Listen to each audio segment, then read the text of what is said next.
14ویں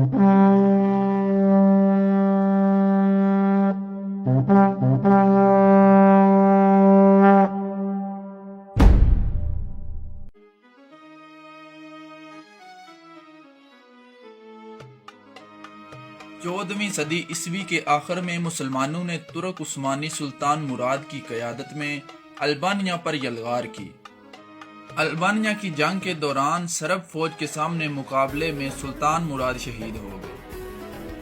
اس کے نتیجے میں عین میدان جنگ میں ان کے بیٹے با یزید یلدرم تخت نشین ہوئے۔ با یزید اس قدر صاحب جلال اور قوت والے غیرت مند حکمران تھے کہ ان کو ان کی قوم نے یلدرم کا خطاب دیا۔ یلدرم ترکی زبان میں بجلی کی کڑک کو کہتے ہیں۔ ان کا یورپ اور قسطنطنیہ کو فتح کرنے کا مستحکم ارادہ تھا۔ 1397 تک با یزید یلدرم نے اس قدر طاقت حاصل کر لی تھی کہ مسلمانوں نے قسطنطنیہ کا محاصرہ کر لیا کہ وہاں کا عیسائی بادشاہ اس بات پر راضی ہو گیا کہ آئندہ قسطنطنیہ پر وہی بادشاہ حکومت کرے گا جس کو با یزید یلدرم خود نامزد کریں گے۔ پوری عیسائی دنیا کے لیے یہ انتہائی ذلت امیز شرط تھی، لیکن بازنطینی سلطنت اس قدر کمزور ہو چکی تھی کہ وہ ان شرائط کو قبول کرنے پر بھی آمادہ تھی تاکہ اسے اپنی زندگی کے چند لمحے مزید عطا کیے جائیں۔ عین اس وقت جب سلطان با یزید یلدرم یورپ فتح کرنے میں مصروف تھے اور قریب تھا کہ قسطنطنیہ بھی فتح کر لیں، تو قدرت کی طرف سے ایک رکاوٹ آ گئی۔ وسطی ایشیا سے ایک منگول حکمران اٹھا کہ جو ظاہر تو مسلمان تھا مگر اسلامی اخلاقیات اور شرافت سے ابھی عاری تھا۔ دنیا اسے تیمور لنگ کے نام سے جانتی ہے۔ تیمور لنگ وسطی ایشیا سے نکل کر اپنی حکومت وسیع کرنا چاہتا تھا۔ کہتے تو اسے مسلمان تھے، لیکن اس کی تلوار سے سب سے زیادہ نقصان خود امت مسلمہ کو پہنچا۔ 1398 میں تیمور لنگ ماوراء النہر سے افغانستان میں داخل ہوا اور خیبر کے رستے دلی تک جا پہنچا اور دلی کو لوٹ کر واپس چلا گیا۔ اگلے سال اس نے خراسان، بغداد اور دمشق کا راستہ اختیار کیا اور راستے میں واقع تمام مسلمان شہروں کو تباہ و برباد کرتا ہوا اپنے مرکز ماوراء النہر چلا گیا۔ 1402 میں جب سلطان با یزید یلدرم قسطنطنیہ فتح کرنے جا رہے تھے تو تیمور نے وسطی ایشیا سے نکل کر ایک مرتبہ پھر اناطولیہ میں آل عثمان کی حکومت پر حملہ کر دیا۔ مورخ لکھتے ہیں کہ قسطنطنیہ کے بادشاہ نے تیمور کو اس حملے کی دعوت دی تھی تاکہ با یزید قسطنطنیہ فتح نہ کر سکے۔ با یزید یلدرم نے مجبوراً یورپ سے اپنا حصار اٹھایا اور بہت قلیل فوج کے ساتھ تیمور لنگ سے مقابلے کے لیے واپس ایشیا کی جانب نکل پڑے۔ سلطان یلدرم کے پاس صرف 1 لاکھ فوج تھی اور ان کے مقابلے میں تیمور 5 لاکھ فوج کے ساتھ عثمانی علاقوں میں داخل ہو چکا تھا۔ تیمور کی اس حرکت کی وجہ سے یورپ نے سکھ کا سانس لیا۔ قدیم انگورا اور موجودہ انقرہ کے مقام پر 1202 میں دونوں فوجوں کا تصادم ہوا۔ با یزید کے مغل دستوں کی بے وفائی، سرب اور فرانسی سرداروں کی کمزوری اور عثمانی قلب پر ہاتھیوں کے ساتھ تیمور کے حملے کی وجہ سے سلطان یلدرم کی فوج تباہ ہو گئی۔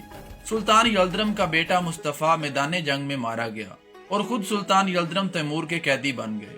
تیمور نے سلطان یلدرم کے ساتھ بے رحمانہ سلوک کیا اور سلطان یلدرم کو ایک پنجرے میں بند کر دیا اور تیمور انہیں اپنی فوج کے ساتھ گھماتا رہا۔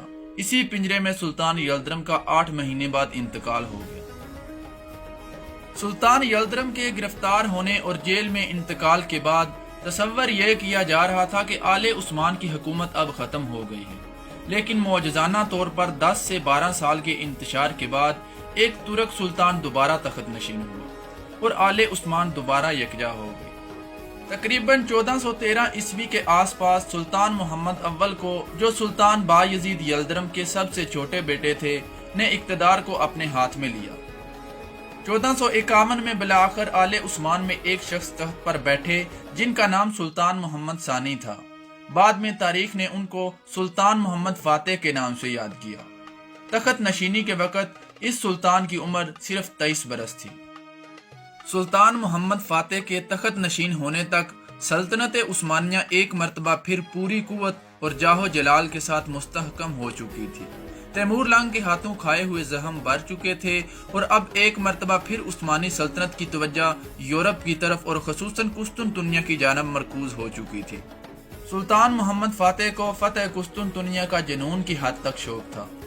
وہ سیدی رسول صلی اللہ علیہ وآلہ وسلم سے گہری روحانی وابستگی رکھتے تھے اور حضور صلی اللہ علیہ وآلہ وسلم کی حدیث شریف کے مطابق اس سعادت کو حاصل کرنا چاہتے تھے جو قسطنطنیہ کے لیے آپ صلی اللہ علیہ وآلہ وسلم نے بیان فرمائی تھی۔ تاریخ میں یہ واقعہ بیان کیا جاتا ہے کہ ایک رات سلطان محمد فاتح کے خواب میں ایک بہت نورانی صورت بزرگ تشریف لائے اور حکم دیا کہ قسطنطنیہ پر حملہ کر کے اس پر قبضہ کرو۔ کہا جاتا ہے کہ وہ بزرگ خود حضرت ایوب انصاری رضی اللہ تعالی عنہ تھے۔ یہ حضور صلی اللہ علیہ وآلہ وسلم کے وہ میزبان صحابی ہیں کہ جن کے گھر کے سامنے مدینہ میں نبی پاک صلی اللہ علیہ وآلہ وسلم کی اونٹنی رک گئی تھی اور ان کو حضور صلی اللہ علیہ وآلہ وسلم کے پہلے میزبان ہونے کا شرف حاصل ہوا تھا۔ جیسے کہ بیان کیا جا چکا ہے کہ حضرت ایوب انصاری حضرت امیر معاویہ رضی اللہ تعالی عنہ کے دور میں مسلمانوں کے اولین دستوں کے ہمراہ قسطنطنیہ پر حملہ آور ہوئے تھے، لیکن فتح یاب نہ ہو سکے۔ اس کی فضیل کے باہر ہی آپ رضی اللہ تعالی عنہ کا انتقال ہو گیا تھا اور آپ کو وہیں دفن کر دیا گیا تھا۔ جس وقت سلطان محمد فاتح کو یہ روحانی بشارت ملی، اس وقت ایشیا اور یورپ کے جغرافیائی حالات قسطنطنیہ پر حملہ آور ہونے کے لیے بہت موزوں تھے۔ تمام ایشیائی علاقوں پر عثمانی مسلمان مضبوطی سے قابض ہو چکے تھے اور یورپی بھی قسطنطنیہ کو چھوڑ کر بلکان اور مشرقی یورپ کے دیگر علاقوں میں آباد ہونا شروع ہو گئے تھے۔ قسطنطنیہ ایک زوال پذیر ریاست کا ایک ایسا دارالحکومت تھا جو چاروں طرف سے عثمانی سلطنت کے گھیرے میں آ چکا تھا۔ 900 سال کی تاریخ میں یہ پہلا موقع تھا کہ جب فوجی نقطہ نظر سے بھی مسلمان اس قابل ہو چکے تھے کہ اس شہر پر ایک بھرپور یلغار کر سکتے۔